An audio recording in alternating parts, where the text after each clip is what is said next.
Hi, it's me again, Ray, with another podcast episode.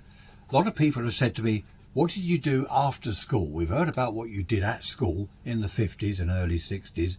What did you get up to after school? Because there was no television, no computers, no mobile phones, no social media. What on earth did you do? We were let out of school about, 3:30, 4:45, something like that. First thing I did when I got home, school uniform off, chuck that all over the bedroom floor, old clothes on, in the kitchen. Mum's got a jam sandwich waiting for me and a glass of orange juice. Of course, in those days, mums didn't go to work. Well, very few mums went to work. So she was at home baking, preparing dinner, doing the washing. I know people won't like this, but that's when women were housewives and they didn't have careers. They didn't go to work. It's probably difficult for young women listening to this to comprehend that, not going to work. The housework took a long time. The 50s, most people didn't have a washing machine or even a fridge. Milk was kept in a bucket of water somewhere outside the back door in the winter, or in the summer, perhaps in a cool place in the pantry or the larder. The mums spent the day doing the cooking, preparing for the evening meal, washing, ironing, housework. In fact, my mum did most of the decorating in the house where we lived, because obviously my dad was out at work all day. And it's very different now, of course, but that's just the way it was back then. So I'd have my jam sandwich and my glass of orange juice. Don't worry about things like homework, didn't bother with that. And then rush over to the woods, which were, quarter of a mile away from me. Rush over to the woods. There'd be a few other kids from the school there, some mates. And we would, mess about in the woods. We did mess about, but we were learning. For example, there was a big pond in the woods near me, and we would look in there at newts, sticklebacks, tadpoles, toads, frogs. We were learning all the time. We thought we were messing about, but we were learning. For example, the difference between toads and frogs, how to tell the difference between toad spawn and frog spawn. All this sort of stuff. You might think, well, what's the point in all that? There was also a farm there. I'll come to that in a minute. You've probably heard I don't know whether it's a joke or whether it's actually reality, where kids are asked today, where do chickens come from? Oh, they come from Sainsbury's. Where's bacon come from? Sainsbury's. Now, for those of you outside the UK, Sainsbury's is a big supermarket. And this is where kids think that this stuff comes from. Well, it does come from there, but where does it come from originally? It comes from farms and places like that, and they don't know that. So although we were messing around, we learned a lot. I remember there were some ducks walking along this path, and we were just following the ducks. And one of them stopped, and I just watched it, and it laid an egg. A sort of turquoise colour, huge egg. So the duck laid this egg, wandered off, and I went and picked it up, and it was all soft and warm. Now, I didn't realise that eggs were soft when they first came out. So that was something else I learned. I also learned I don't like duck's eggs. I took it home.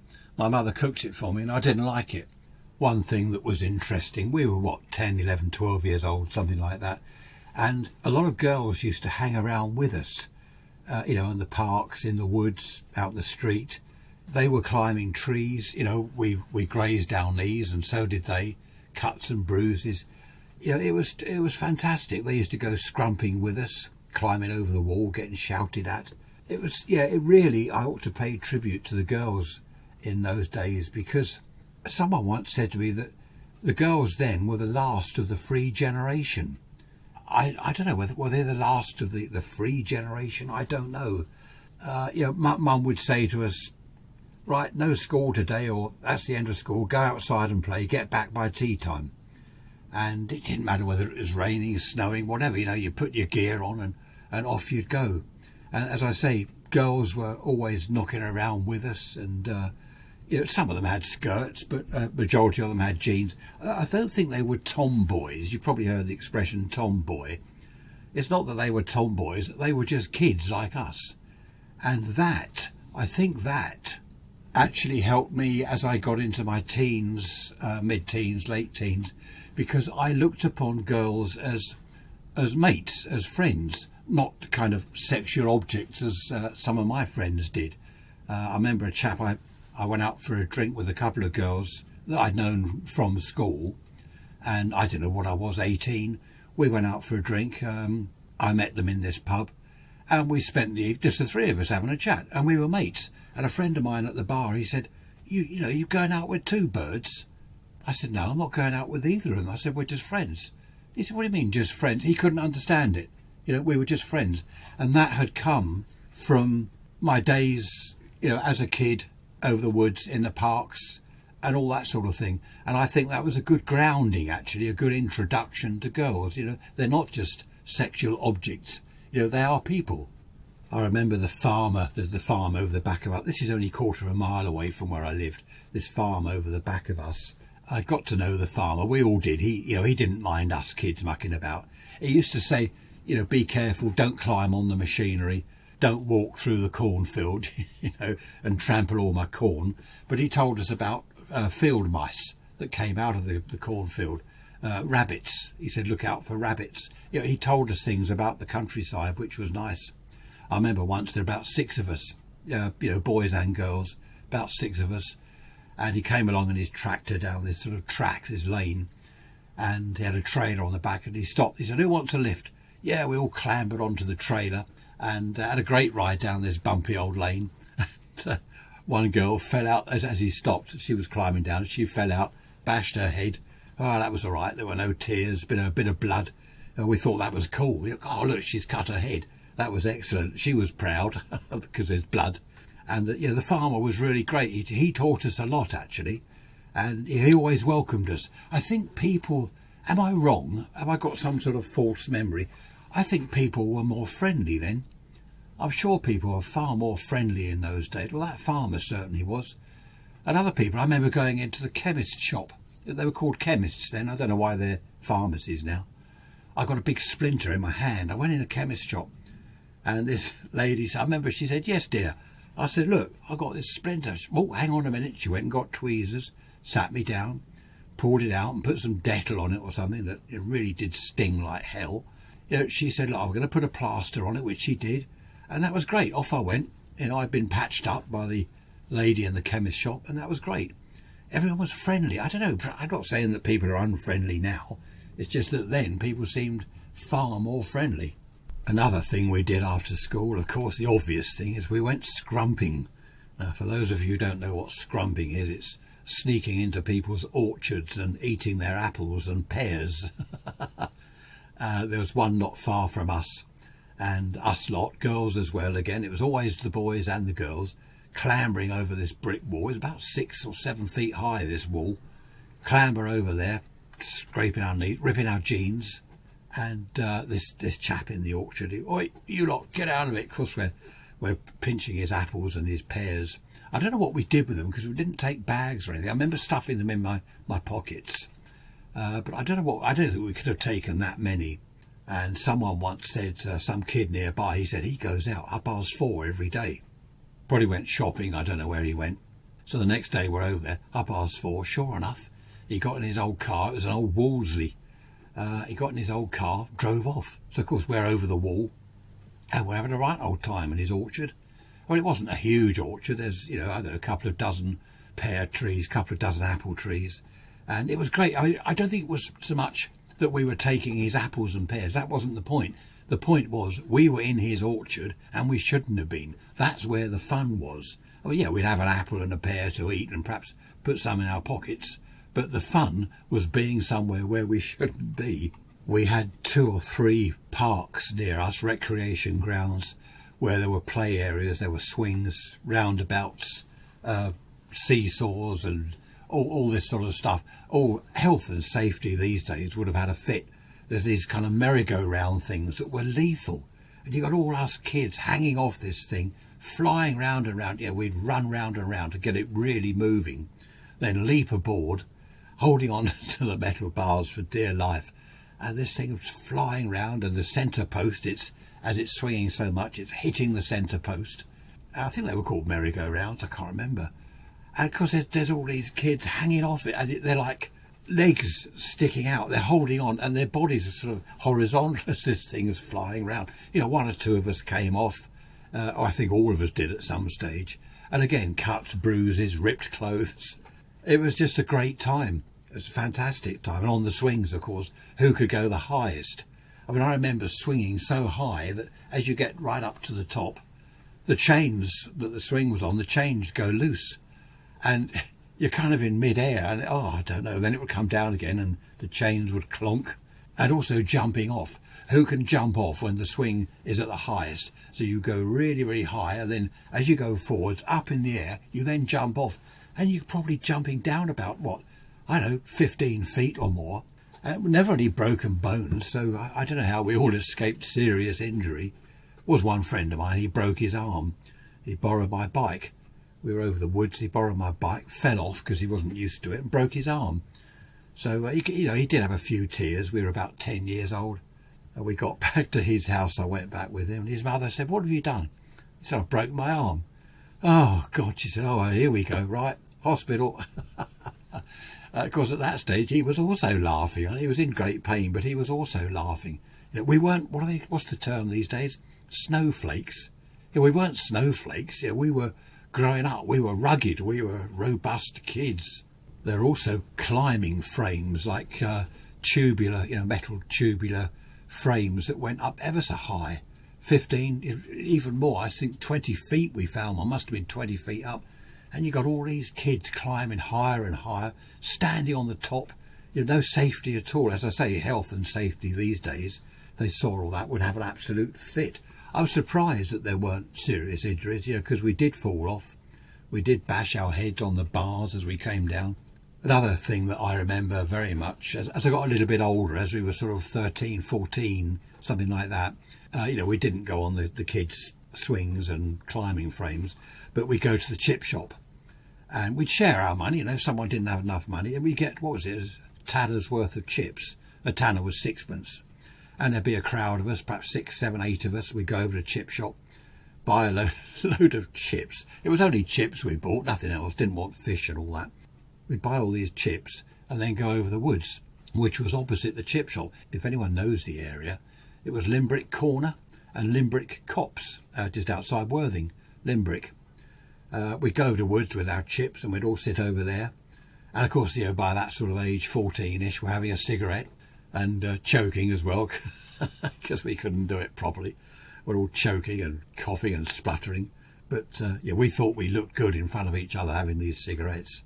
It's funny how, as I've got older, kids, grandchildren, they say, "What did you do when you were young? What did you do? You didn't have a television, and you didn't have computers, you didn't have this, you didn't have a phone, you didn't have that." Do we were never bored, never ever bored. The train station wasn't far from us, and we'd go over there. There were steam engines then, of course. We'd go over there. You could buy a platform ticket, which was a penny, I think. That allowed you to go on the station, on the platform. It was all fields, so we didn't bother to go and spend money on a ticket. We just went along by the fields and sat there, and there were stiles that you could go over and actually cross the line. So, you could actually get on the line itself. So we'd sit by the track and you'd see these huge steam engines come flying along, and, they'd see us and they'd whistle, and the driver would wave. So I said earlier, everyone was friendly. The drivers would always wave. I don't know whether they do on the electric trains now. They probably do. I remember one driver, as he went past, he said, "Sit back a bit." We couldn't hear what he was saying. "Sit back a bit." "What? Sit back where?" He was telling us to get back away from the track, because I suppose we were a little bit too close. But in those days, you could do all that. There was no trouble, no problems. I don't ever remember hearing any accidents with trains and kids. There were loads of us kids in and around my hometown. We were like ants. There were hundreds of us when school was out. There were like ants just teeming all along the pavements. And later in the day, of course, when we'd all been home and changed and had our jam sandwiches, kids piling over the park, over the shops, over to see the trains, into the woods, mucking about, falling in the pond, climbing trees, falling out of the trees. Absolutely brilliant. Bored. No, we were never bored. In fact, there wasn't enough time in the day. Summer holidays were absolutely brilliant. We had 6 weeks off school. I remember all singing the song. What was it? One more day to go, one more day of sorrow, one more day in this old dump, and we'll be home tomorrow. Singing that.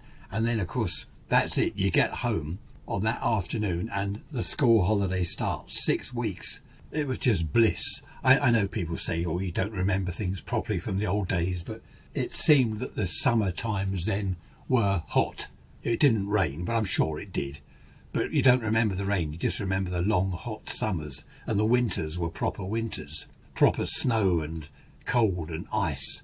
None of this sort of namby-pamby weather where you're not quite sure whether it's autumn, spring, summer, winter. They all seem to merge into one these days. Of course, in the winters back in the school days, that didn't make any difference. It didn't stop kids going out. We're over the park or the woods, we're building snowmen, having snowball fights. I remember the pond froze over once over the woods, and we're sort of tentatively putting our foot on it just to see, will that ice crack? And this chap said, oh no, that'll be all right. And he started to walk out. Of course, he went only up to his knees, straight through the ice up to his knees. He said, I'm freezing. And of course, we're all laughing our heads off. This poor chap, he said, I better go home. Absolutely freezing. But again, there were never any serious accidents. Well, not that I remember, apart from the lad that broke his arm. So whether it was winter, summer, spring, autumn, didn't make any difference. We were over the woods. I remember seeing once in the woods, this was in the summer, I was over there and I saw this tiny little bird. I thought it was a big butterfly or something initially. There was this old flint wall covered in ivy and growth and stuff. And this little bird went straight into it. And I went over to see, I thought he'd hurt himself. I thought, where's he gone? I had a look and there was a tiny nest made out of moss. It looked like moss, a round ball with a little hole in the front. So anyway, the bird came out. I was a bit close for comfort. He came out and flew away. And I looked in there and there were some eggs, tiny little eggs in there. We didn't ever pinch eggs. We always left them where they were. Some of the older boys used to, but we didn't ever take eggs. And that night I remember looking through my encyclopedias, because he didn't have the internet. So we had encyclopedias. I remember we had a whole set of encyclopedias. They were all red. And I think they were called The World of the Children. And I looked up in there for birds and nests. And I discovered that it was a wren, a little wren's nest. And I kept an eye on it throughout the, following weeks.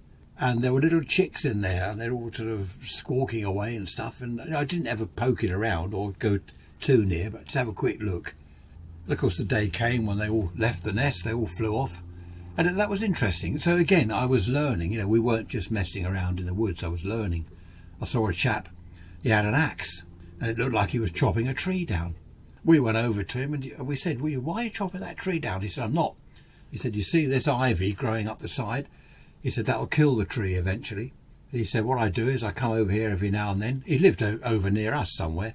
He said, I come over here every now and then with my axe and I just chop through the ivy around the base of each tree. The ivy dies and the tree will survive. So again, we were learning things. When we got to sort of, 14, 15, then there were things that there was a local youth club which was absolutely useless. There was a boys' club, which was a total waste of time. The youth club, where there were girls as well, that wasn't too bad. Someone took a record player in and they'd sell orange juice and crisps and Pepsi Cola. And that was pretty much a waste of time. We didn't go there that often. We preferred to go over to the park and sit in the park with the girls. And of course, by that age, we were beginning to look at the girls in a different light. Although I said we always remained friends and the girls were one of us, we were looking at them in a different light, a completely different light.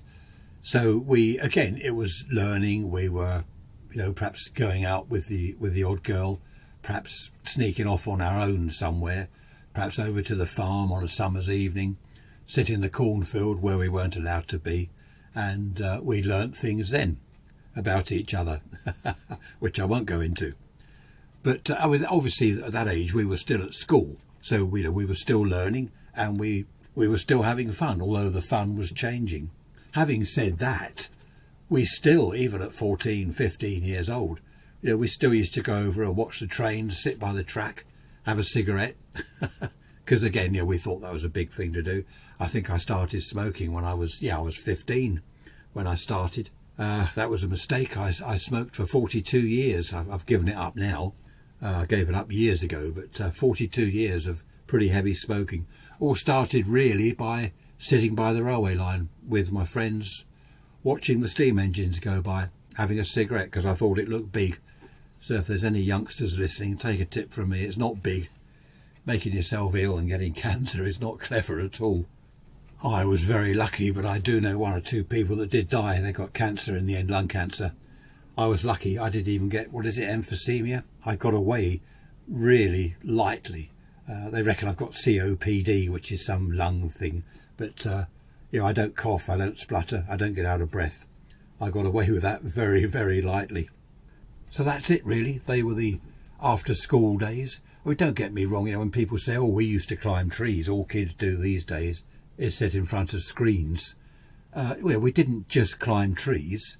As I say, there was the woods, there was the park, there was the countryside. We got the South Downs behind us, so there was a chalk pit there. We'd often go over to the chalk pit. That was about half a mile away from where I lived. Climb up the chalk face, fall down, get cut, get bruised. Girls as well, they'd come over, they'd climb up the chalk face. We found a sort of cave in the chalk face, and we'd all sit in there in the cave if it was raining. It wasn't a very deep cave, but it was enough to get in there and shelter from the rain. So of course our clothes were covered in white chalk, and get back and my mother would say, I know where you've been. As the years went by, I'd get home covered in grass stains. My mother didn't say, I know where you've been, although I suspect she did have an idea of what was going on.